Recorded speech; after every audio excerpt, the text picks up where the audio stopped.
Hey, this is Pat, and today we are checking out the all-new Dainese Full Metal 7 gloves. Now, the Full Metal line from Dainese is their MotoGP top-of-the-line race gloves. This is straight off of, it was off of Rossi's hands for a while, and a lot of their MotoGP racers, and it comes with all that innovation we see every year, them putting in new features, and the 7 is no exception to that. Now, what you're looking at is a full gauntlet race glove with titanium, with TPU, with aramid reinforcement. You're getting as much protection as you can possibly fit into a full gauntlet glove. Again, this is not something that's designed for all-day comfort or anybody out there riding on the streets. This is really aimed at you riders out there that are really pushing the limits at the track and want as much protection as can be offered in a glove. These are CE level 2 when it comes to the glove rating system, which is pretty high. We don't see too many gloves reach that. I've seen a couple from Alpinestars and a couple other ones off the MotoGP grid.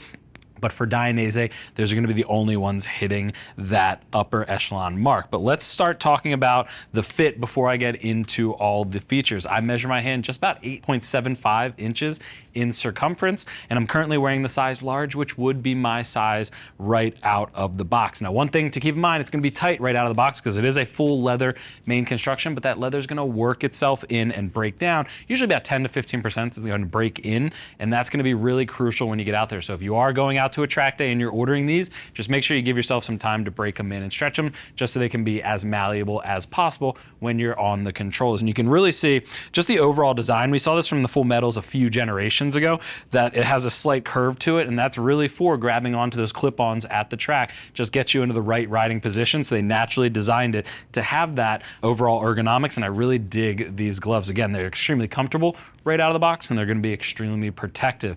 They are coming in at that upper echelon, that MotoGP price point, which is $500. That's down about $20 from the previous, the Full Metal 6s. Come in sizes ranging from extra small to 3 extra large, and they are available in 3 colorways, although new colors always come out for these style gloves, depending on what the pros are matching with their gear. And I will say, Dainese, if you're listening, one of those call-outs I would like to point out is it's not really the same when it comes to the leather in the 2 different areas that I'm seeing across this glove. A little bit more fluorescent orange versus the fluorescent red across there. So if you are listening, a little bit more QC on the colorways would be something I'd pay attention to if it was me.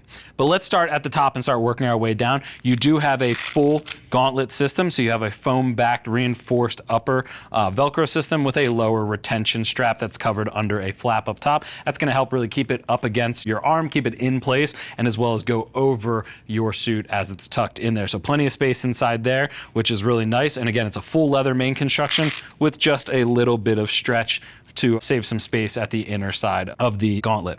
A little bit of foam extra reinforcement at the outer ulna, but enough to still give you enough space to bend for that riding position. I dig that. We saw that, I believe, with the Full Metal 6s that came out in the fall of 2017. We saw them clear up this space based on Rossi's feedback, just to get a little bit more movement into that full riding position, that full appropriate riding position. So I do like that they're keeping that extra space there so you can go ahead and move your hands more freely.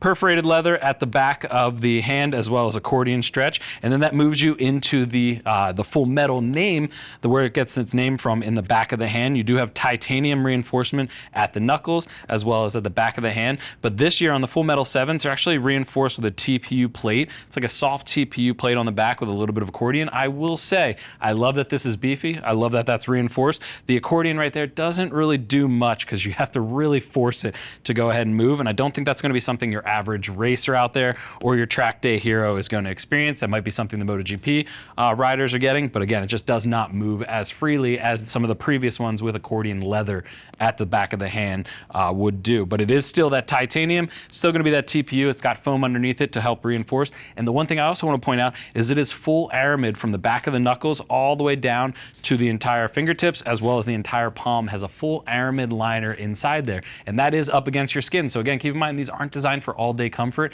Typically, you'd see a mesh liner between aramid and your skin, but these are designed for 20-minute track times or just racing. That's really going to be more for practicality and functionality versus the comfort for all-day riding. So keep that in mind. If you are, say, a weekend warrior, someone going out to the canyons, you might want to look at a different option within the line just for that all-day and hours of riding comfort.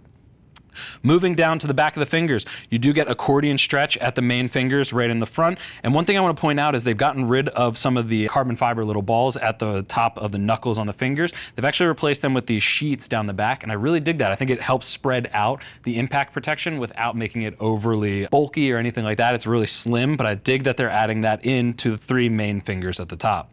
Double layer of leather complements the tip of the fingers, and when we flip it over, you are getting full leather running down the entire front. That is goat leather all the way down. And one thing I want to call out is over here at the pinky. You are getting Dainese's DCP. We see that in almost every generation of their race gloves. Just little reinforcement plates of TPU at the outer side just to help protect should your finger go down or any brush up impacts or anything there, but it's surrounded by leather. So should you hit the deck, it's still going to have that resilience to slide and that abrasion resistance that you want to protect your hand for a longer slide.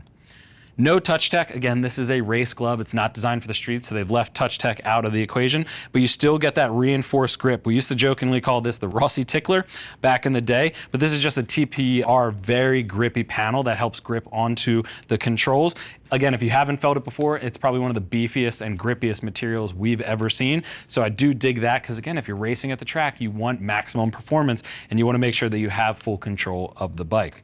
Extra reinforcement leather at the crook of the thumb and the palm. And again, just full leather main construction running down, a little bit of foam at the base of the thumb, but a honeycomb TPU slider at the palm. Again, if you hit the deck, you want that to keep sliding. You don't want it to catch. So I love that they're adding that TPU in there. We saw that with the last generation. So I do dig that they're keeping that feature in there and not changing it over, say, like a soft material like we've seen from some other brands. I like that that is remaining in there.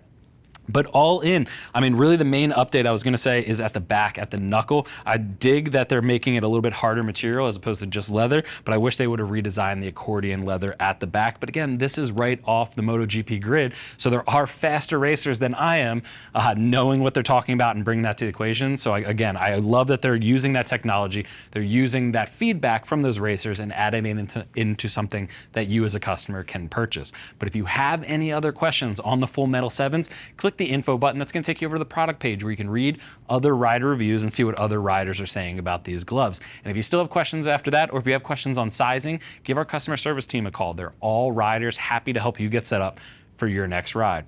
I want to thank you for joining me and checking out the all-new Dainese Full Metal 7 gloves. I'm Pat, and I'll see you in the next video.